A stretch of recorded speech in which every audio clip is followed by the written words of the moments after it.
Hi, this is Roger. Thanks for dropping by. This is a relatively quick video, and really, it's just a big thank you. I put a quick video out yesterday asking for ideas for videos because my own were getting a bit thin, and I think the expression is inundated, and this is absolutely brilliant. But memory being what memory is, good, bad, or indifferent, I've made a list. Literally, I've gone through all the comments. Obviously, there's a few duplicates in there, and come out with the sort of ideas that I can work with. I couldn't do all of them, but I made a list. So going down the list, we've got specific Cattleya care. Now, you've got general care for Cattleyas, but the closer you get to some of the species, and including some of the species, they're not all the same. Yeah, so we'll have a look at the Cattleyas being a bit more specific, shall we say. Trying to spot the differences, really, between the various species that you're liable to come across. Too many to do all of them, obviously. Orchids for shows. How you look at a plant and think, is this okay to go to a show? And then what preparation would you do to get that show ready? If you're going to bother putting a plant in a show, then it needs to arrive as good as it can be. So we'll have a look at that. Water, just water as a subject. Obviously we've got rainwater, RO water, tap water, well water. Just the fors and against, the pros and the cons of the different types of water you're going to come across. And in not all cases should you write off tap water. I'm going to a nursery tomorrow, Burnham's Nursery. Their plants get the water straight out of a hose. Why?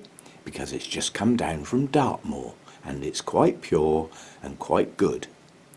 Yeah, so not all tap water is a write-off. So we'll have a look at that. Also, how do you identify the normal growth for the type of plant in question? That's not always easy, but luckily I've got lots of different types that we can look at and chat over that subject. That's a good one, that. Care for Vandas. Well, in my case that won't take long, but yeah, we can do that. Care for Miltoniopsis. That'll take a bit longer. Fussy blinking tykes they are. Tips for buying. This is a good one because we can obviously look at buying online and buying what I call real time, when you can actually pick the plant up and look at it, whether it's at a show, Orchid Society, or a visit to a nursery, and what sort of research you might do prior. A lot of the time if you're at a show you don't get the chance, but with the availability of decent internet services on things like mobile phones and stuff nowadays, you can do on the spot research, quite honestly. And if you have that capability, there's no reason why you shouldn't do that prior to parting with your pennies. So we'll have a look at that sort of thing. The sort of kit that would be useful for creating suitable environments for orchids. Now, you've got differences here. People that grow outside, then you've got people who grow in dedicated spaces like grow rooms, greenhouses, things like that, and then people that grow in their homes. But even in the home, some people have created dedicated spaces. So we'll have a look at the sort of kit that's helpful. Somebody wants me to have a chat about my pinguiculas. Oh, I can do that. Don't actually know much about them, but we can have a chat about those. This is a good one. What would be my dream grow space? What would be, if money was no object and space was no object, what would be my perfect grow space for my orchids? That'll be fun. Go back to, if I had enough money, this is what I could do. But yeah, we'll have a go at that. A chat about diseases as opposed to pests, and we'll do those two separately, I think. A chat about bulbophyllums and looking after those. I haven't got that many, but the ones I've got are quite different. And quite honestly, with a genus that size, doing a generalised care guide would be pointless. but we'll have a go at the sort of differences within the genus. Yeah, but again, that's a research job for individual plants. Looking for signs of good and bad health for a particular plant. That's an interesting one. You know, so for this plant, is this healthy? Or are there things I should be worried about? Luckily, I have examples of lots in both categories, so that'll be good. I often say feed and water well or push these hard. Somebody would like me to elaborate a bit on that. So we'll have a look at feeding through the seasons, I'll have to call that, because obviously when I'm saying, you know, push these hard during the growing season, well, that's a specific season. So by inference, I wouldn't be doing that when it's not the growing season. So we'll have a look into that. That won't be going into what I use to feed. That's a different subject altogether. And if I did that properly, it would take hours. I could do a whole talk on that. Identifying the different dendrobium types when you've got no name. Yeah, so you've bought a plant, possibly with pretty blooms, most likely with pretty blooms. How do you find out what sort of dendrobium you're dealing with? There are traits that can lead you back to at least get a general idea of what you've got and therefore how you might look after it. So we'll have a look into that. That'd be fun. Orchids for mounts and why. Why are some orchids just far better suited to a mount than a pot? Now, as I've said before, if it's an epiphyte, you can mount it, but you have to bear in mind the workload that it might generate. Yeah, but we'll have a look at, because some orchids really do work best on mounts. But you know, and all epiphytes can work on mounts, so we'll have a look at that as a subject.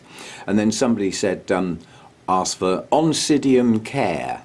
Well, again, with a large genus and the introduction of the huge array of hybrids, especially within the intergenerics, it's a subject that is vast because there can be quite a bit of difference between certain plants depending on what's in their makeup. But we'll have a look at that.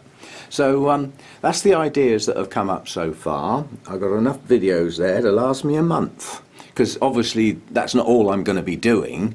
Those are for the gaps when I can't think of anything or when there's nothing specific going on in the grow room, if you see what I mean. That's what I was after, you know, the in-between bits. I mean, the regulars are still there. Sunday morning chat, everything in bloom on the 8th. Well, that's coming up soon, isn't it? Yeah, it is.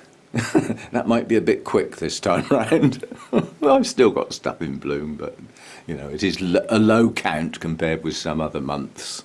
But we've got a couple of regulars. Plus, every now and again, I do the let's have a look at my Cattleyas, or let's have a look at these, or that type of thing.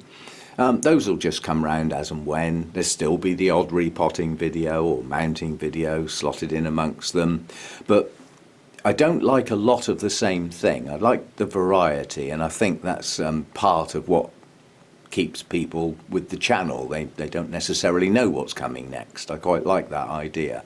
So anyway, that's what's come up so far.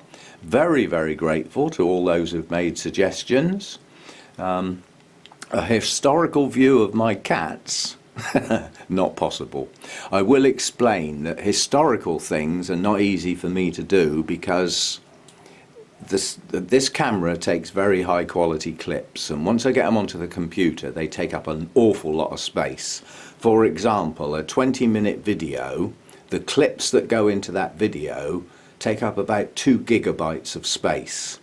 Now obviously once that goes into my software, it's rendered into a single file which then gets uploaded onto YouTube, and once it's up on YouTube I delete everything behind it because the computer would just grind to a halt if I tried keeping everything.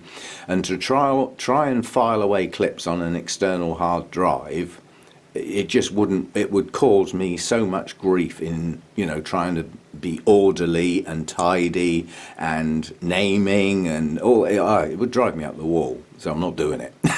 So those sort of historical views are not very good. And several people asked for a history of me.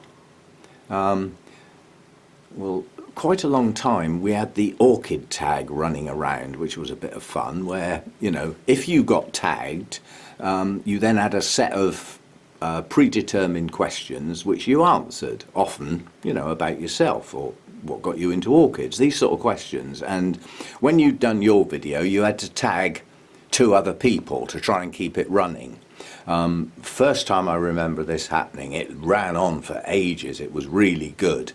And it's been attempted several times since then and didn't run very far. Because if you think about it, if one person tags 2 other people and those 2 don't join in, it stops dead at that point. You see what I mean? So it can die very quickly sometimes. But yeah, I can have a go at how I got into orchids and progress to where I am now. Totally stupid, certifiable, nuts, whatever you want to call it. AKA an orchid grower. Anyway, so those are some things to come. They're not all going to come flooding out at once, but sometimes I get in the mood to film, and I'll film an awful lot of those videos, possibly on one day, and they can then be stacked up for days when I don't particularly want to film or something like that. So anyway, that's what's coming as a result of asking. Yeah, they say if you don't ask, you don't get. I asked and I got. And I'm well pleased, so thanks for everybody who's made suggestions. There will be more suggestions, I'm sure. You know, people, just because I may load a video every day, not everybody can watch every day. So some people watch 2 or 3 every few days or something like that, or have to miss some out because of time constraints. But I'm sure there will be more suggestions. We'll see how we go. Thanks for dropping by. See you next time.